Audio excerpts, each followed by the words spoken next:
This is Josiah Plays Torment Tides of Numenera. Alright, we're here in the Circus Minor and we're messing around with this pile of rocks. And I want to see one more opportunity, possibility. Anyway, one more thing that I could do here as I've reloaded my save again.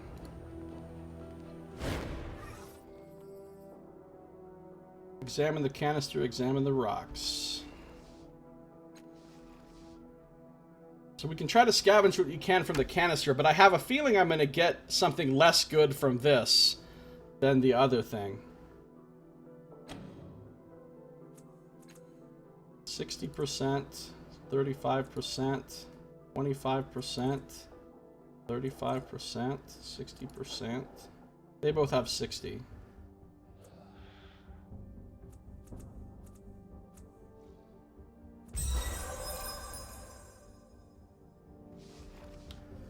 Perception. Using the pried open panel as a starting point, you delicately disassemble the exterior of the canister and manage to retrieve a fair number of intact components, gain 66 shins.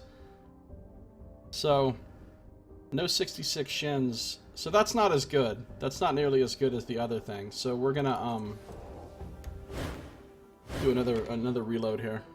We're gonna get the one, the combat advisor or whatever it was called. The one that puts a bunch of nanates containing military knowledge into your brain or something.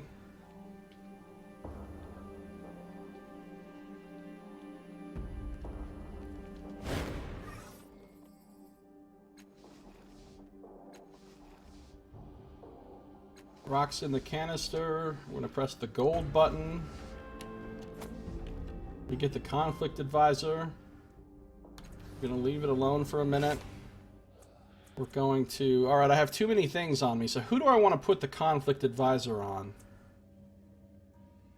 Who do I want to put the conflict advisor on? This gives you... This has 5 uses. It gives you +1 intellect edge. Wow. I should use this. Fresh vapors. Conflict advisor. I think we're gonna put that on Tabir. We're gonna let that be his one cipher. Combat rock candy, yeah, Cristaro. That gives you the legendary credits roll because it's so good item. You fail one of the checks here, you get a cipher for a permanent skill increase. That's pretty cool. Yeah, I know that some of the time in this game, occasionally at least, failing a check actually gets you something really cool. But I don't know which ones give you something really cool and which ones don't.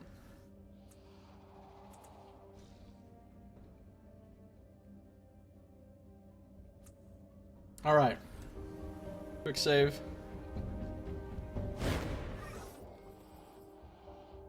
Mash the stones to extract what you can. 20%, 35%, 25%, 20%, 35%. Let's go 55. I'm feeling it. I'm feeling it, buddy. No! You remove the stones from the canister and try bashing a few of them with other larger stones from the pile, but you only manage to chip off useless bits of rock. You pick up a large rock and bring it down with all your might on a stone you haven't tried yet.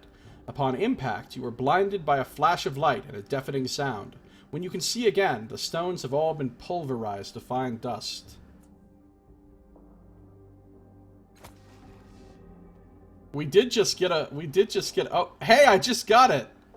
The thing that Anonymous was talking about. Holy shit. You notice a severed finger lying on the ground. Your eyes dart to your hands, but all 10 of your digits appear to be intact. You pocket the gruesome trophy. Press the digitator. When you look back at the canister, you find that the buttons have lost their light and receded back into the device. We just got the thing you're talking about. Inside a small, well-made box, you find a finger resting lightly on velvet bedding. The humanoid finger has been partially hollowed out.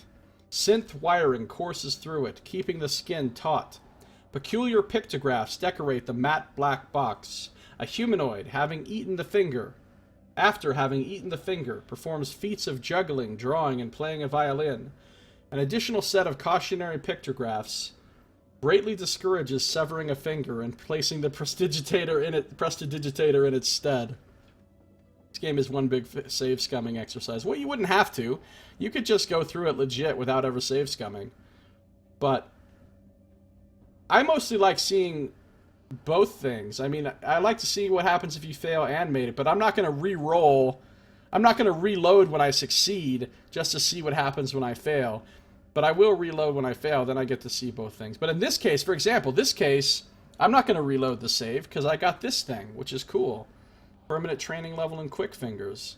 Now, here's the question, though. Here's the question. Who do I want to use it on? My main character has no quick fingers, so I could get some. But I could use it on Tabir or Matkina, and they would have 2 levels in it, so that when I use them to do the skill, they'll be even better at it. So I should probably use it on one of them. Now the question then also becomes, which one of these 2 am I definitely going to keep with me? I think I'm definitely going to keep Matkina. There's a chance I won't keep Tibir, even though I do like him. There's a chance I'll replace him. I'm almost certainly going to keep Matkina. She seems a lot more tied into the story, being a another cast-off. Plus, I think I just like her more, so I think I'll let her use the quick fingers thing, so that she's got 2 ranks in it. Use it.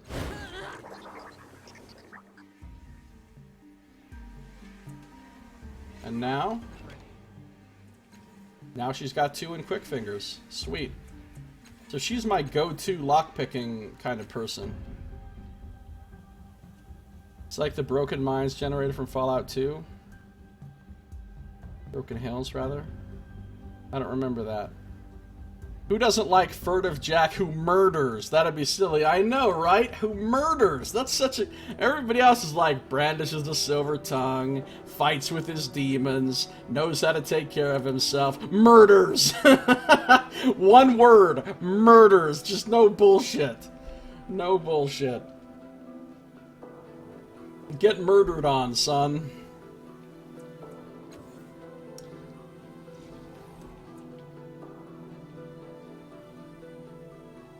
If you want to fail a check, instead of applying effort, do you apply laziness?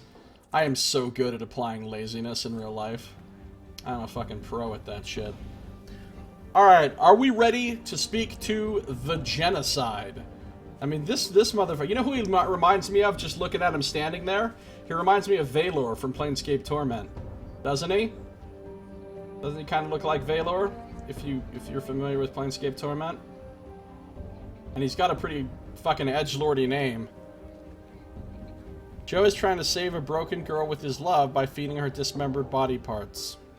Just like in real life. Alright, let's do this. The genocide. This burly, armor-clad figure stands almost motionless as you approach. He regards you silently through his singular eye. The studs on his arms and the blades on his shoulders are stained and pitted with age. When he speaks, his voice is muffled and artificial, a hollow grumble that emanates from the entirety of his helmet, or of the helmet. I am the genocide. If you ask, I must answer. Pass on, then, and exchange no words. That voice is gonna fuck my throat, I think.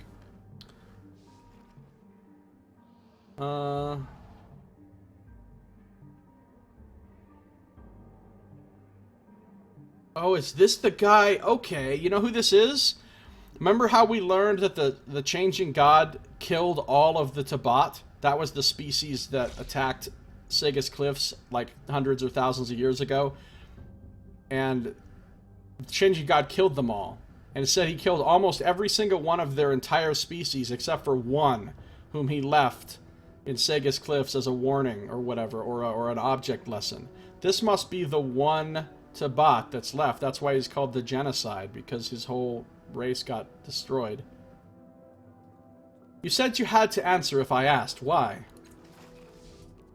From within the helmet, you hear a grinding noise, the sound of teeth gnashing, amplified. Then the voice again, bleak. We sat at the river's edge, and we wept for the time that was.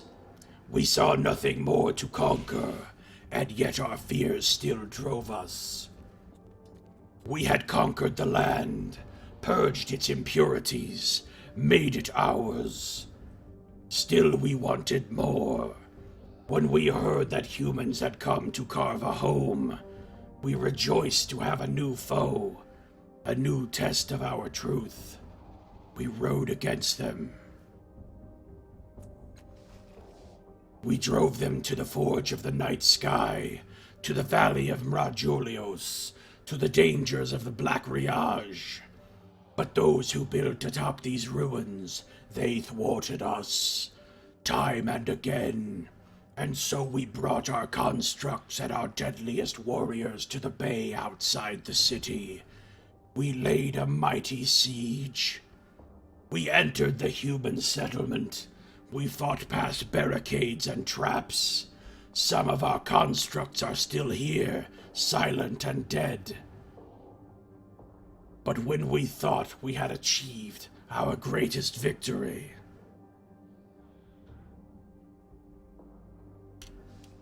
he lowers his head. A powerful nano saved them. With his magics, he called upon the strength of the ancients and captured us. I thought my life was at an end, but he imprisoned me in slow time, trapped me in my body, used machines to paralyze my will. It'd be cool if this thing will join my party. Yeah, I know, Anonymous. I'm already feeling concerned about my voice choice for this character. I still remember our glories, and I see the faded future in front of me, and I am powerless to act. The memories of our triumphs remain always at the forefront of my mind, and they must answer the mocking questions of these people, or suffer. What are you? I am a blade that cannot cut, a weapon that cannot strike, a living monument to failure. He shifts his weight. You hear the frown in his voice. I was Ogesti del Kotu, the firm hand of tradition. They called me one of the Black Three. Enemies did not understand us. They took my name to mean death in a dozen extinct tongues, called me Orphan Maker, Hope Smasher, Death's Child. My armies blackened the earth and the skies. My dragoliths scoured the land. Domination was my duty. So what I'm hearing is he was kind of a badass. If they had known, if they had welcomed us, they might have been our thralls. Instead, they became dust. He gestures. All this, it was to have been mine in stewardship for the future of my people. It was promised. But now... His arm falls back to its side. Now I am the Genocide, a relict, the last of my kind. Can you tell me what you are again? Ogesti del Kotu, a mockery they call the Genocide, a living relict of the Tabat. He does not seem inclined to elaborate further. You said you were the last of your kind. Why? I know of no others. Kalagat Anvor, he who shares truth and understanding, is dead. Vostule Lo, the blinding light of reason, was destroyed. The underspine has fallen. My people are destroyed utterly, and our servant God speaks to us no longer. Our servant God? The clean lines of order and the glory of battle have forsaken us. He pauses. The rest are dust. We rose against a superior foe and were outmatched. Only I remain to tell the story of the Tabat.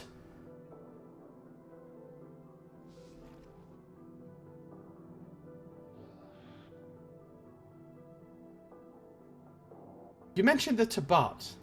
Who or what were they? My people. His voice is forlorn. Great warriors. We owned this land. We served the Underspine and it served us. We sought truth and victory. We ascended to epiphany. We were pure, incorruptible, indivisible, even indisunable. Disunable? Making up my own words here. Even in disunity.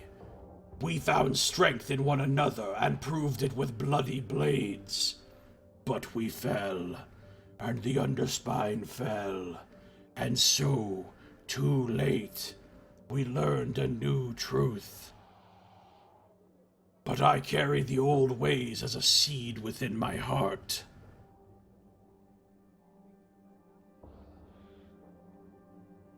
So wait, can you tell me where the other Tabat are again? The rest of the Tabat have gone to the dust. Only I remain.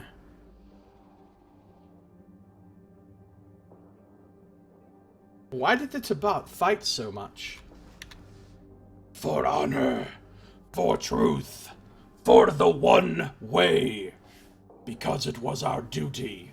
Alright, so in other words, for a bunch of stupid-ass reasons. Got it. We were born to the blade. So it was written. So we chose. Free will is a curse unless given to a greater purpose. Our purpose was given to us by the Underspine, given to the Underspine by our ancestors, who found it and crystallized our essence forever. That's weird. Can you tell me why you fought so much again? It was our duty. Can you tell me more about the Underspine? Our slave, our god, our prize. It kept us holy, kept us pure and unchanging, anchored to a fixed point. The world turned around us, but we remained constant. When the world brought inconstancy, we fed it blood. So what I'm getting is that these Tabat were pretty strongly lawful evil. He pauses.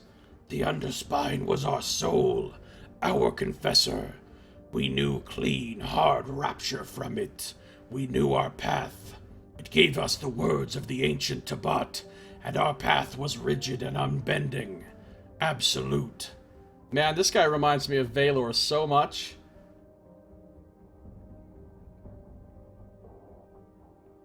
What was the Underspine? He considers. You would not understand. It was a machine. It was a stone. It was a cavern. It was a city. It was the direct voice of our ancestors. It was a tub of yogurt. It was a pony. It was a television show. Wait, hold on. It was a lot of things, is what I'm getting. It shouldn't have been that many things. It was the direct voice of our ancestors. It spoke in our heads, and in our ears, and in our hearts. We heard its voice in our crashes, in our daily instructions. Our God was true and strong and singular, not the fickle, inconstant things of the modern day. So what was it really? Was it some kind of computer or something that ran them? It was the internet. I feel like these people worshipped Wikipedia or something. What's the benefit of an absolute path?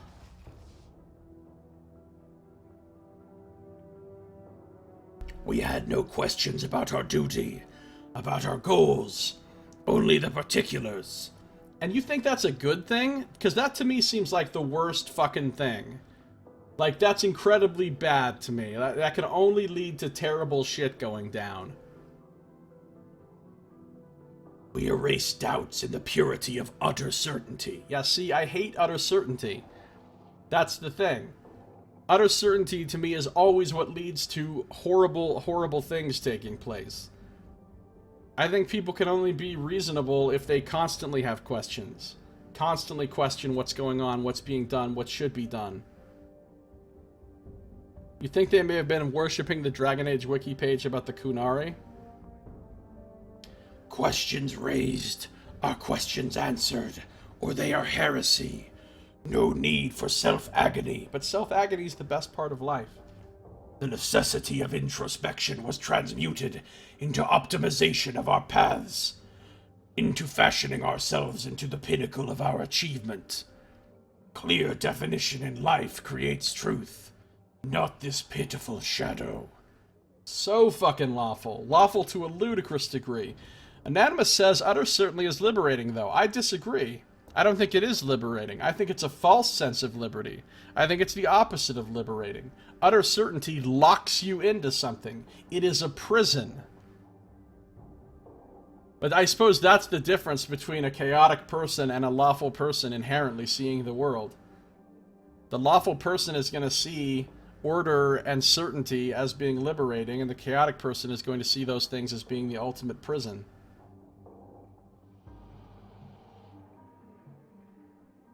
And I do not care. See, this is what I like about this game. Already, like Planescape Torment, it brings up these ideas and it gets you thinking about philosophical things, which most games don't do.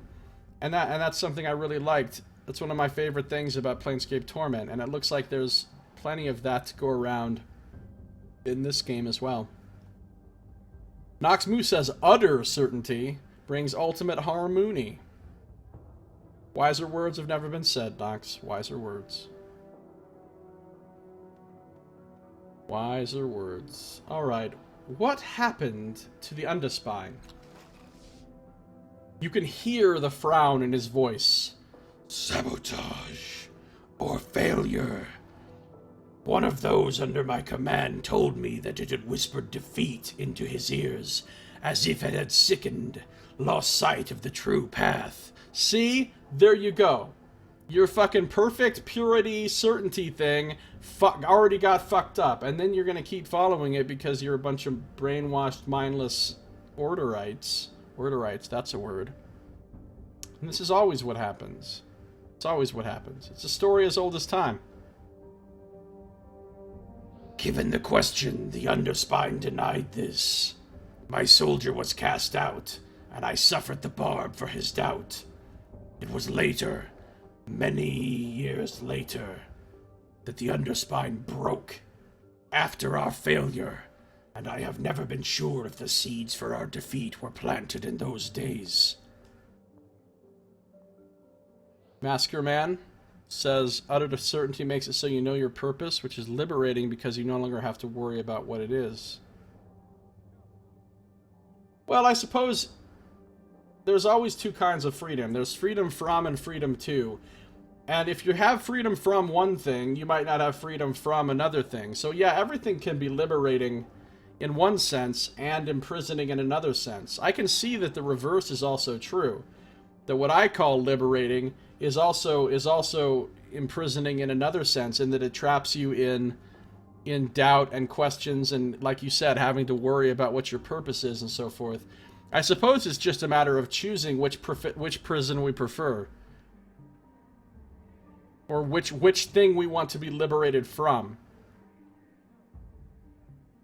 And everybody's got their own choice on that.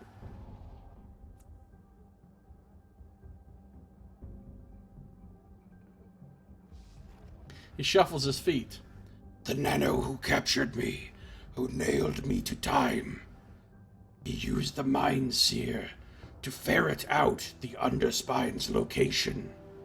I do not know if he ever found it in the world. He raped a genocide from me and mocked me with his sobriquet. I was not to blame. I will stand before the Underspine and swear my innocence. Interesting. What is the Mind Seer?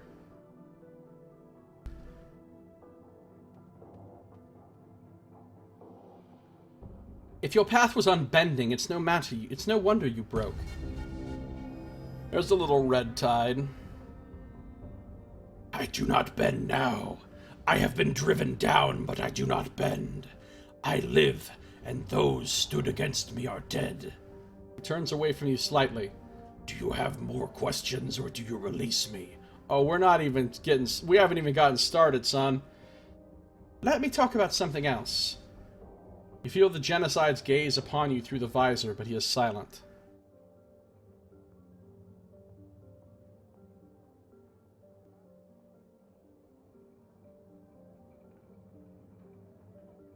You seem very calm for someone who has been imprisoned for centuries. I have been defeated. I have nothing to fight for. My captor castrated me with a tool they made to dampen my natural urges. I can remember the actions.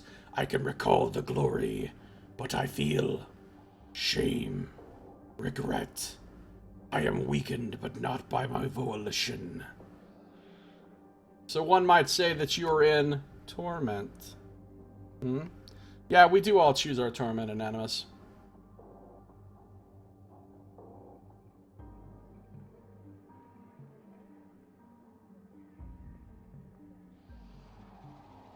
The genocide squeezes his fists. What does it matter? Those who stood against me are all dead. I am victorious. I no longer fight with a blade. My weapon is time.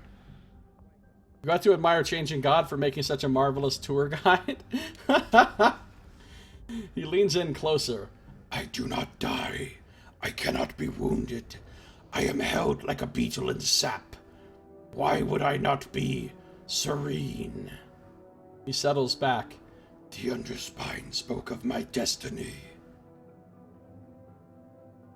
Well, in a way, he's not really tormented then if he's serene. I mean, he's standing there in serenity. I guess he doesn't have anything to be tormented about other than his shame. I was to wage war unto the edge of the universe, but the universe keeps going, and so it seems must I. Someday I will be free. Someday. Until then, I am incorruptible.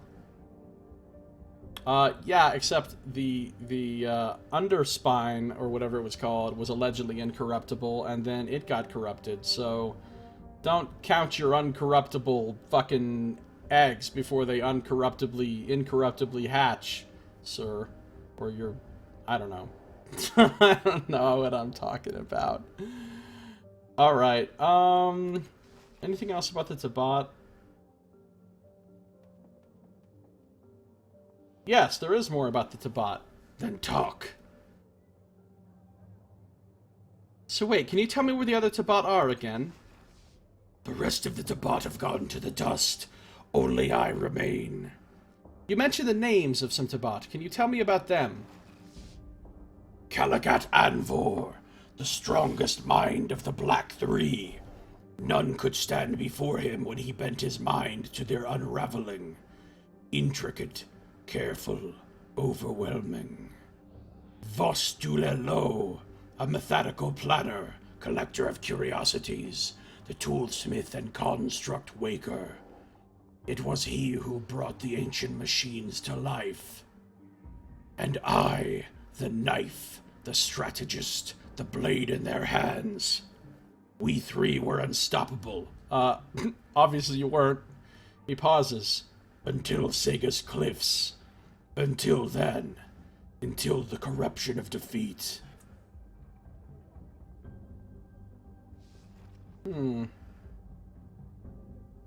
Tell me about the name Tabat again. He considers. No. To speak of them again is to defile their glory.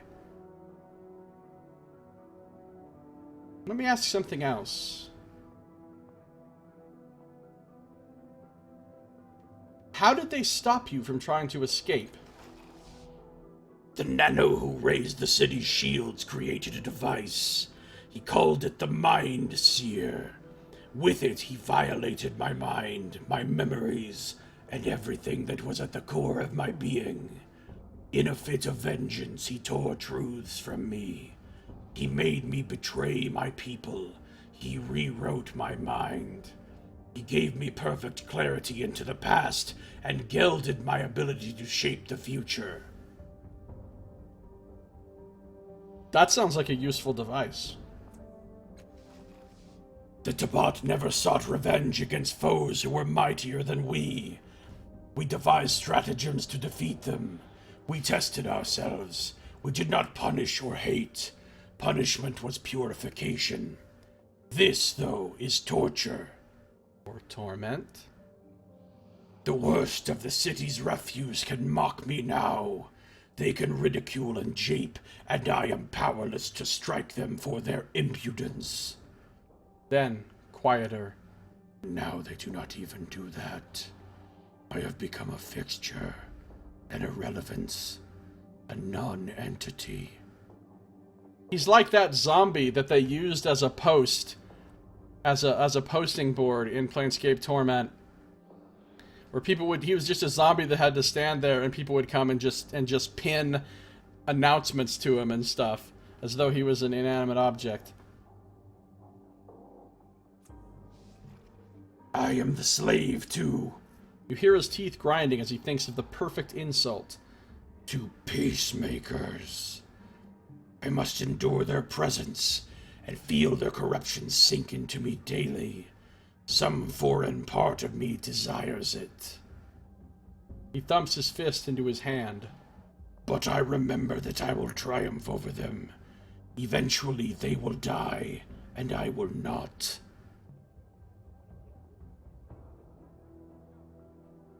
Can you tell me about the nano who trapped you here? How did he stop you? The genocide raises his hands in defeat. He found old knowledge and made it his own. He created defenses that we could not penetrate. Most telling, most effective, the shield generators. He created 3 barriers around the heart of the city, and the last unmoored the city in time. When our constructs touched it, they flashed to stasis. We could not reach the city, but the city could reach us. You feel the ticklings of memory as the genocide speaks of the shields. He continues to talk, oblivious. Let's let the memory come. It's a patchy memory, coming in still images and moments. The relentless beat of the war machines as they approach the city. The reavers in the sky on their dirigibles. Alright, that's their first mistake. Coming with dirigibles. You remember fighting them on the parapet. You know, hold on, I want to interrupt for a second. It's kind of cool that you get XP all the time for discovering stuff or for having memories, but it feels a lot less cool with the numbers involved. I remember shit in Planescape Torment where you would have a memory and you'd get like 50,000 experience for having a memory, and that was always pretty rad. In this, it's like gained 2 XP. And you're like, great. I mean, it's nice to gain some XP, but 2? Seriously? 2? 2? Could at least be 5? Could it at least be 5?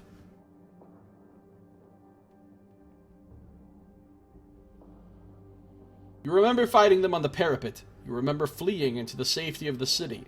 You recall making your way to the shield generators, cutting off the Tabat supply lines. And then the memory fades. The genocide watches you silently.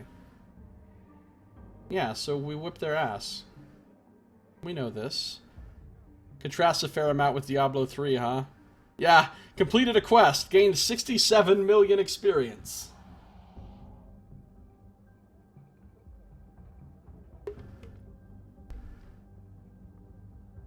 Can you tell me what you are again? I think I've already asked him this. Yeah, I have. Can you tell me about the nano who trapped you here again? I am not required to speak to him again of you. The compulsion has been satisfied. Hashtag beefier, says Noxmo. I haven't seen any grips his staff or puts mailed fist to chest idiosyncrasies for any characters yet. Saito. I haven't noticed that at all, even with the companions and stuff that I talk to about multiple things. There's no durance.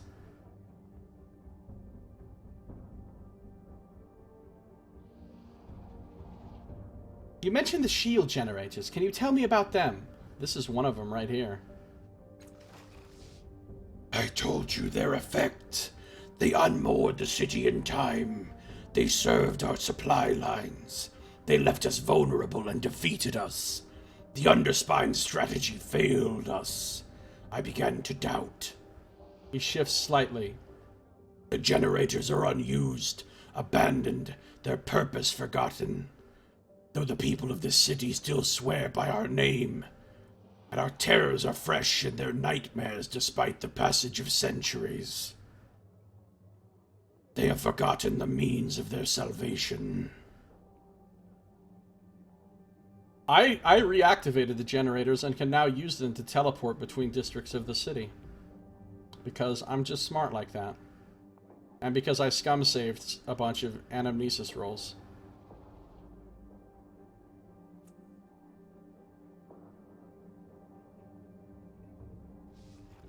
This one, beside me, no longer functions. It does. But one of the others is buried in the ground not far from here, and has not yet failed. Powers the clock around which those ridiculous fools prance.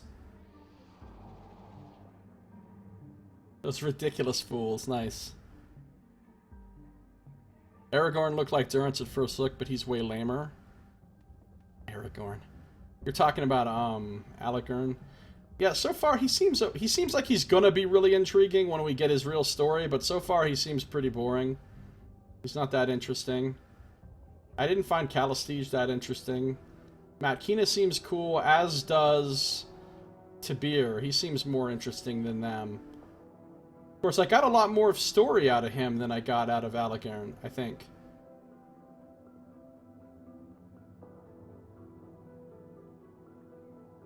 These aren't the only companions. I don't know who the other companions are, but I know there's more in the game. These were the only ones you could get in the beta. But I think there's at least 3 more, because I remember them, like, talking about how many companions there were at one point, and, like, they said some names of companions somewhere. I don't remember where I read that. But there's some other ones that I don't have yet. I know that much. Can you tell me about the shield generators again? They unmoored the city. Most have broken. One powers the nearby clock. The Nano who defeated you was the changing god. He and his children still live. His voice is flat and dead. Others have claimed this. I do not know if they say this to torment me. Hello, he said torment. But if our enemy was a god, even if he was once but a man, then to stand against him is to spit in the face of the divine. The Tabat were a holy people. Humans do not believe it, but our rites were as sacred to us as they were profane to your kind. We accepted the will of the ineffable. Any who still live may yet find the mantle of godhood. To be divine is to be beyond the rule of mortal ethics. There we go. Now we're getting into some Nazi shit. Not just Nazis, but I mean like some fucking the kind of justification that's been used since time immemorial. The divine is beyond the rule of mortal ethics. In other words, anything the fuck we want to do is completely fucking okay as long as the divine said so. Those who would be gods must cast aside these concerns if they are to turn against the old teachings.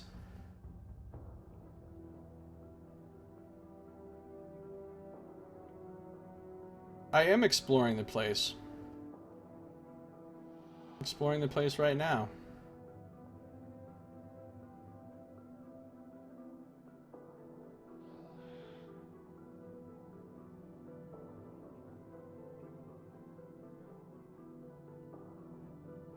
Okay, I think we've talked to him about everything.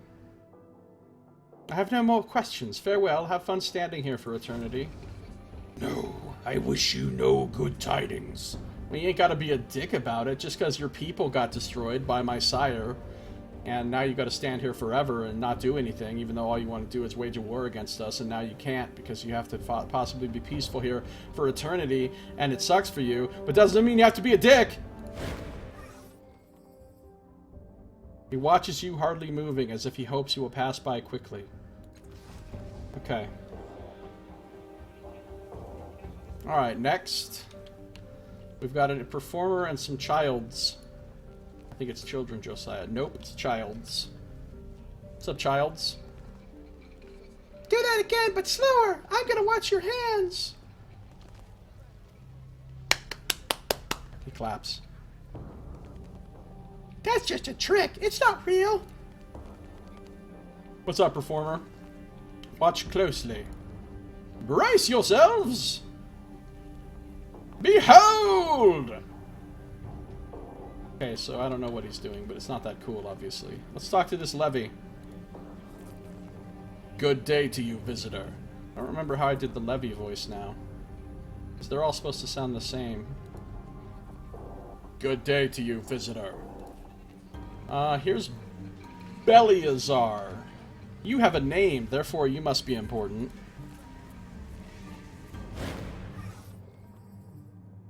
Let me take a drink. I need a drink of water after doing all that genocide voice. That wasn't great for my throat.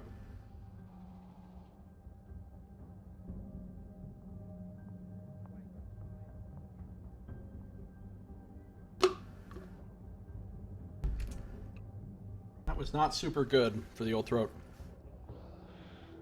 This thin, fidgeting Eon Priest shoots furtive, sidelong glances at the creature in the nearby cage, while humming a nonchalant tune.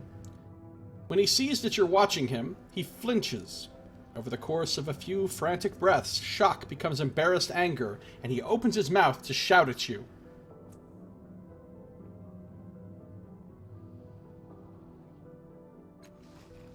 Then he spots Alagurn at your side and sneers. Oh, look, you found someone to chase shadows with, Alagurn. How much are you paying her to pretend your blather makes sense? He spits at your companion's feet. Alagurn raises his eyebrows at the spatter of wet dirt. It's nice to be famous. Not that you'd know, because I sure as hell don't know you. He smirks in your direction. Typical Order of Truth acolyte here, treating tasty gossip as evidence. Doesn't matter if something's true as long as it's interesting.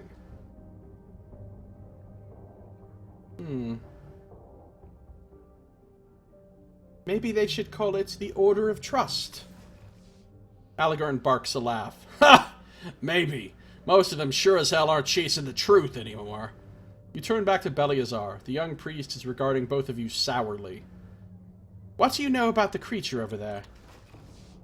What? Beliazar says, jumping.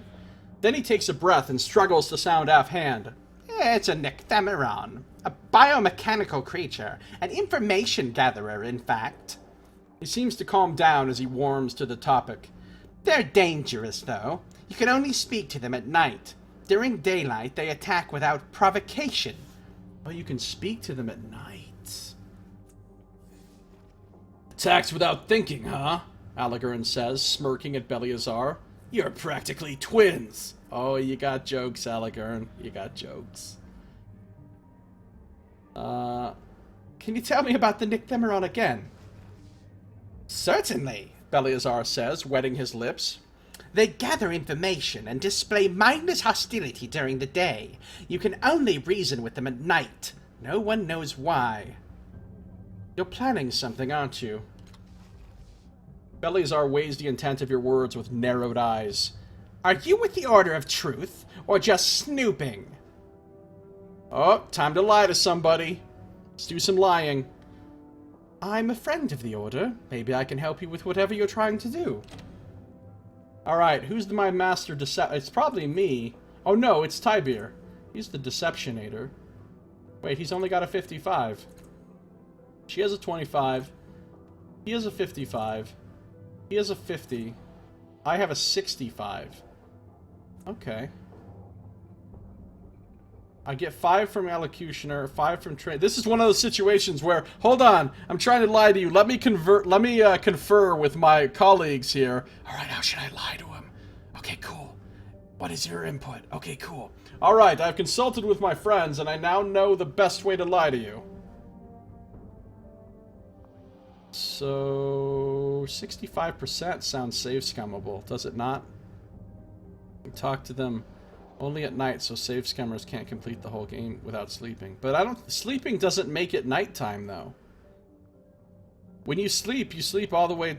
The game doesn't really have, like, a regular day-night cycle. I think there's some weird special way to make it nighttime, but, like, just normally going to sleep doesn't make it nighttime. Alright. I feel like 65% is perfectly save scummable for this. Oh no! He looks you up and down. You're no friend to the Order, and I'm not planning anything. I'm enjoying the fresh air. Honesty and openness, hallmarks of the Order, Aligarin mutters, keeping his voice low. If you really want to know what he's up to, you could ask one of the other priests at the Order. I'm sure they'd be happy to sell out his secrets. Farewell. Yes, farewell. Oh no. I accidentally hit F9. Gosh, I guess I'll have to do that conversation again. Darn it. I know some things only happen if you fail, but... And I will accept failure sometimes.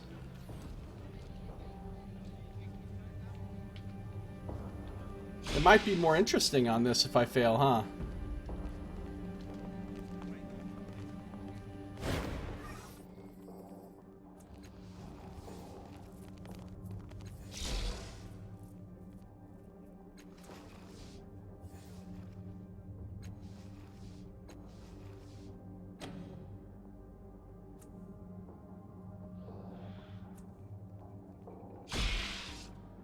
Let's try again on the 65, and if I fail, I'll just let it ride.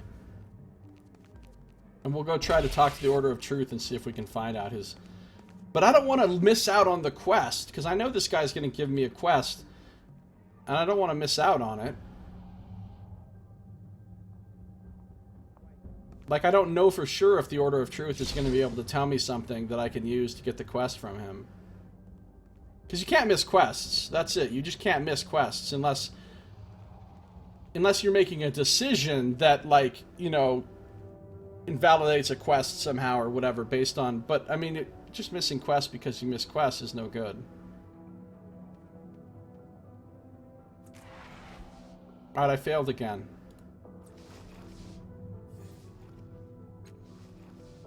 Fine. We're going to the Order of Truth right now. Literally right now we're going there.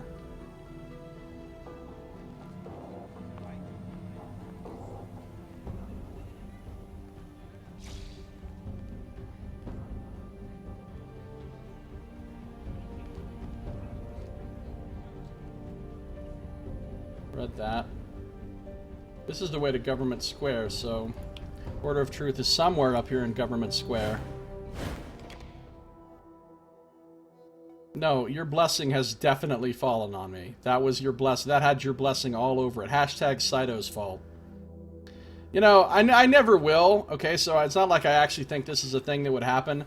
But man, if I ever did somehow become a Twitch partner, I would get a fucking emote immediately. The first emote I would get would be a Saito's fault emote.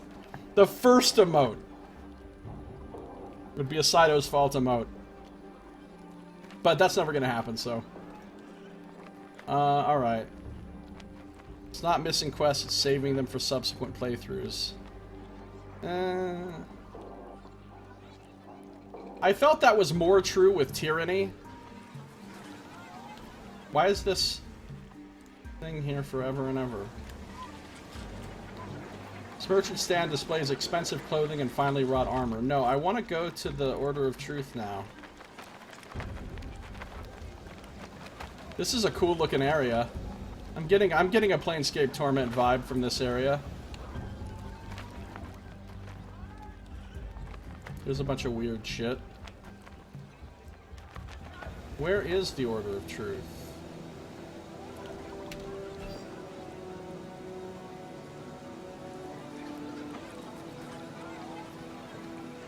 Oh, right there, apparently.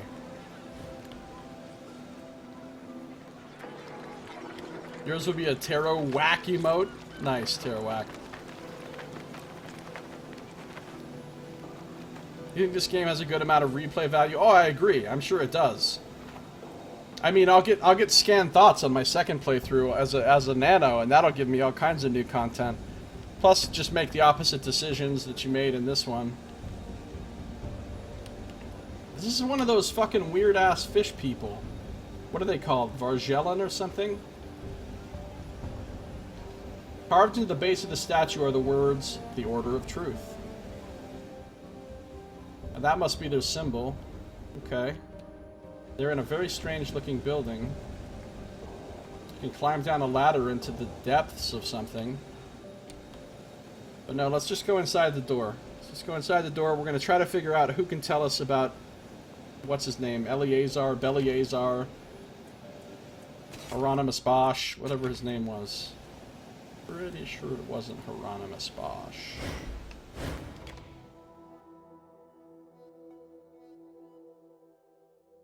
And that guy does some crazy art. Ooh, this is a cool loading screen. This place looks alright. This looks like some sort of space cantina in Star Wars or something. I guess it doesn't really now that I look at the actual room. But on the loading screen it kind of did. Looks like a bunch of weird science shit. Snurf is here. Lan Uring. Salamari. Oh, Quoro's here again. He says, what? What do you mean, what? You're looking at me. Of course I am. I told you to leave ages ago. I don't know what kind of voices I'm supposed to do. Quoro's here again. We had a chance to kill him earlier. And we chose to talk our way out of it.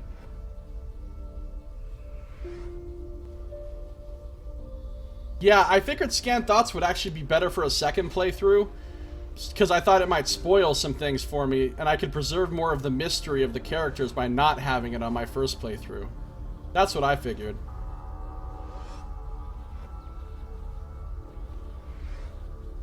I don't know that I should have bothered so much with getting Charming, though, and getting Perception and Dissuasion, and Deception and Persuasion, if I can just... And then you get Tybir, who has 2 in Perception, Deception, and Persuasion right out the gate. You can just use him to do this shit.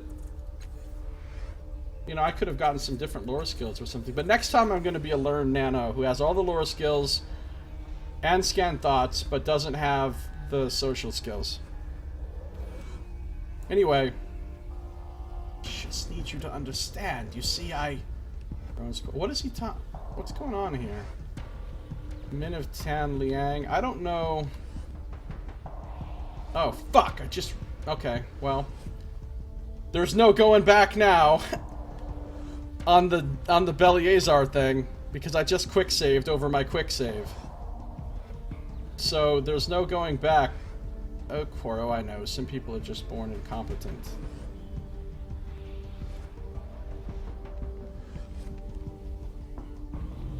Calistige is here. Okay. Well, we're gonna check this whole place out. I don't read wikis before playing the game to make optimal choices. I'm not Saito.